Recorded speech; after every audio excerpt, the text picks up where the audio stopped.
प्यारे बच्चों, आप सभी का मेरे YouTube channel maths with Shahid Ansari में पुनः स्वागत है। और आइए आज हम बात करेंगे हाई स्कूल सर्टिफिकेट परीक्षा की 2020-21 का जो ब्लूप्रिंट जारी हुआ है, उसमें प्रत्येक विषय में किस प्रकार से ब्लूप्रिंट निर्धारित किया गया है, ये हम देखते हैं इस वीडियो में।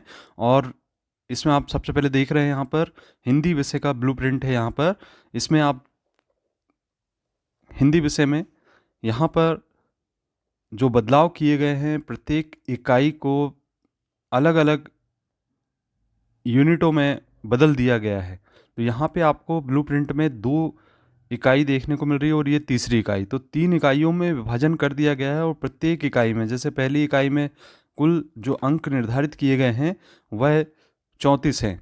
और इसमें आप देख रहे हैं 1 अंकी प्रश्नों की संख्या 10, 3 अंकी के 4 और 4 अंकी के 3 प्रश्न हैं। इसी प्रकार से अगली जो इकाई है उसमें भी आपको देखने को मिल रहा है यहाँ पर 1 अंकी प्रश्नों की संख्या 10 है, 3 अंकी की 3 है तथा 4 अंकी के 3 है। इस प्रकार से 31 अंक दूसरी इकाई में निर्धारित किए गए हैं।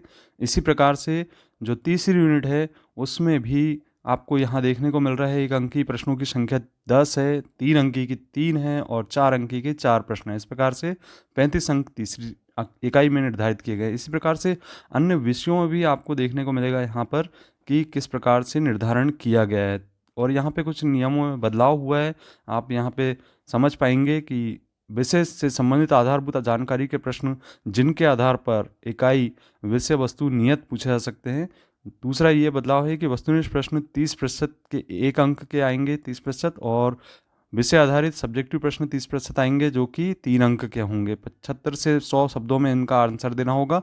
और विश्लेषणात्मक एनालिटिकल जो क्वेश्चन है 40% पूछे जाएंगे 4 अंकों के। इसमें 120 से 150 शब्द में उत्तर देना होगा। इसी प्रकार से 5 प्रश्नों में से यहाँ से जो विषय आधारित और विश्लेषणात्मक प्रश्नों में विकल्प इस प्रकार होंगे कि 5 प्रश्नों में आपको 3 प्रश्न हल करना अनिवार्य होगा। यानी कोई 5 प्रश्न देगा, उसमें से आप कोई 3 हल कर सकते हैं। और इसी प्रकार से आपको यदि 6 प्रश्न दिया गया है, उसमें से कोई 4 प्रश्न आपको हल करना है। तो यहाँ पे ऑप्शन मिल जाता है, आपको एक बेनिफिट मिलेगा कि आपको जो अध्याय आपको बहुत अच्छे लगते हैं उनकी आप उस आधार पर तैयारी कर लें। तो यदि कोई 2 क्वेश्चन उसमें से आ जाते हैं और हम उनको हल कर सकते हैं। तो इस प्रकार से ये हिंदी का ब्लूप्रिंट था। आप चाहें तो इनका स्क्रीनशॉट लेते चलिए। इसके बाद हम बात करेंगे अगला जो विषय है, यहाँ पर हिंदी सामान्य है। इसके बाद ये हिंदी सामान्य का आपको ब्लूप्रिंट देखने को मिल रहा है। जिस प्रकार से विशिष्ट हिंदी का देखने को मिला था, ये हिंदी सामान्य में वैसा ही है जैसा कि आपको पिछले विषय में देखने को मिला था। इसमें भी वैसा ही 1 अंकी प्रश्न, 3 अंकी और 4 अंकी प्रश्न पूछे जाने हैं और 34 अंक का है पहला जो इकाई है।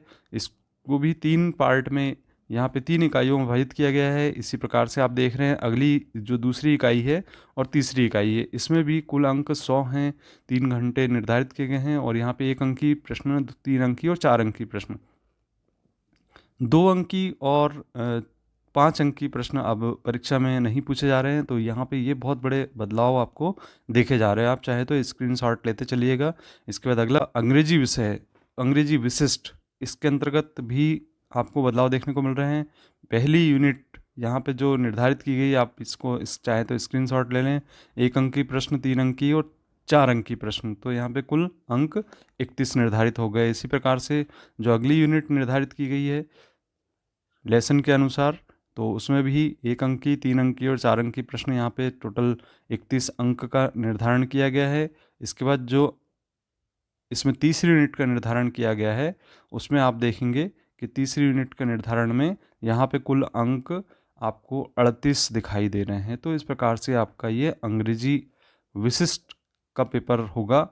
अब आप बात करेंगे इसमें अंग्रेजी सामान्य की। तो अंग्रेजी सामान्य में आपको देखने को मिल रहा है यहाँ पे वैसा ही है जैसा अंग्रेजी विशिष्ट में था। आप इनके स्क्रीनशॉट लेते चलिएगा। और इसके बाद ये दूसरी और तीसरी यूनिट, कुल अंक 100। तो ये आप इनको कॉपी में चाहें तो नोट कर सकते हैं। और प्रत्येक लेसन का किस प्रकार से अंक का विभाजन है, पहले जैसा था वैसा आप कुछ भी नहीं है, आप देख रहे हैं यहाँ पर। इसके बाद हम विषय की बात करेंगे संस्कृत। संस्कृत विशिष्ट में भी आपको यहाँ पे बदलाव देखने को मिल रहा है। 3 इकाइयों में विभाजन किया गया है। यहाँ 1 अंक की 30 प्रश्न, 3 अंक की 10 प्रश्न यहाँ से, और 4 अंक की 10 प्रश्न देखने को मिल रहे हैं। तो ये संस्कृत विषय का कुल अंक 100 हैं। इनका स्क्रीनशॉट लेते चलेंगे। इसके बाद आपको देखने को मिलेगा यहाँ पे संस्कृत सामान्य का। संस्कृत सामान्य में भी वैसा ही है जैसा विशिष्ट में 30 अंक होगा पहली यूनिट में, दूसरी यूनिट में 30 अंक और 40 अंक। इस प्रकार से 3 यूनिट में प्रत्येक विषय को विभाजित कर दिया गया है। आप ब्लू प्रिंट में देख पा रहे हैं, यहाँ पे उर्दू विशिष्ट का भी आप देख पा रहे हैं। यहाँ पे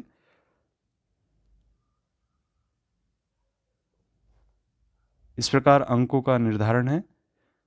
इसके बाद उर्दू सामान्य, सामान्य उर्दू का भी आप देख रहे हैं। ये आपको उर्दू सामान्य का दिखाई दे रहा है। 1 यूनिट हो गई और ये दूसरी और ये तीसरी यूनिट हो गई। इस प्रकार से कुल अंक 100 निर्धारित हैं।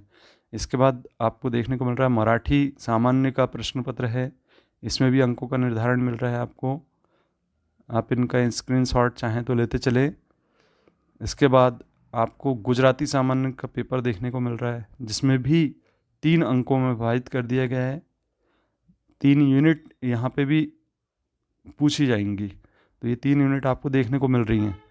इसके बाद हम सिंधी सामान्य की बात करें तो यहाँ पे भी अंकों का निर्धारण 3 यूनिट में इसको भी विभाजित किया गया है। इस प्रकार से हाई स्कूल सर्टिफिकेट परीक्षा में ये बड़े बदलाव आपको देखने को मिल रहे हैं। इसके बाद आपको ये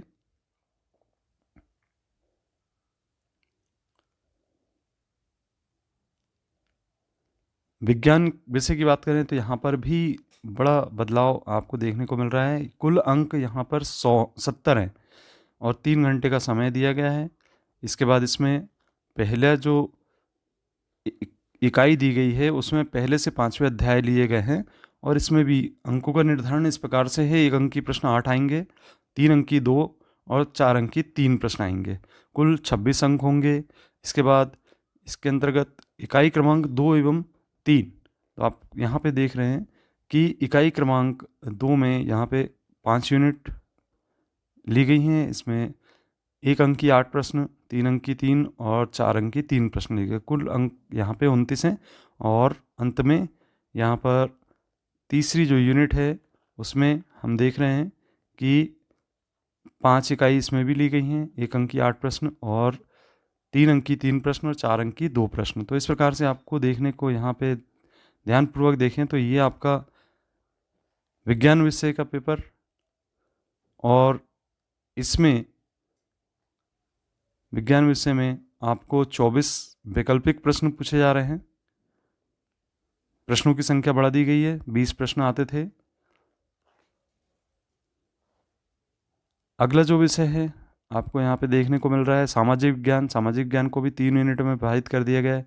ये 3 यूनिट में विभाजन हुआ है। इसमें पहली यूनिट में ये इतने अध्याय लिए गए हैं। इसमें भी 10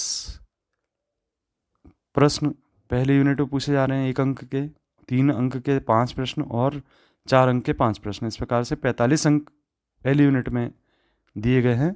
दूसरी यूनिट में 4 अध्याय हैं, जिसमें 1 अंक के 10 प्रश्न, 3 अंक के 3 और 4 अंक के 3। 31 नंबर का ये पेपर है। इसके बाद यहाँ पर दूसरी जो यूनिट है उसमें 31 अंक निर्धारित। तीसरी यूनिट में आप देख रहे हैं यहाँ पे 24 अंक निर्धारित किए गए हैं। 1 अंक के 10 प्रश्न हैं, 3 अंक के 2 हैं और 4 अंक के 2 प्रश्न हैं। 5 अंक और 2 अंक वाले प्रश्नों को शामिल नहीं किया गया है। इस प्रकार आप इन सब का स्क्रीनशॉट लेकर चले। गणित विषय का आपको दिखाई दे रहा है यहाँ पर। इसमें भी अंकों का विभाजन दिख रहा है। 3 यूनिट में प्रत्येक प्रश्न पत्र को विभाजित कर दिया गया है और उनमें अंकों का विभाजन भी इस प्रकार से देखने को मिल रहा है आपको। इसके बाद आपको यहाँ पे मिलेगा, ये अंतिम था, तो आप इन सभी का स्क्रीनशॉट ले लें और इन ब्लूप्रिंट को आप समझ लें और इसके आधार पर परीक्षा की तैयारी करें। धन्यवाद।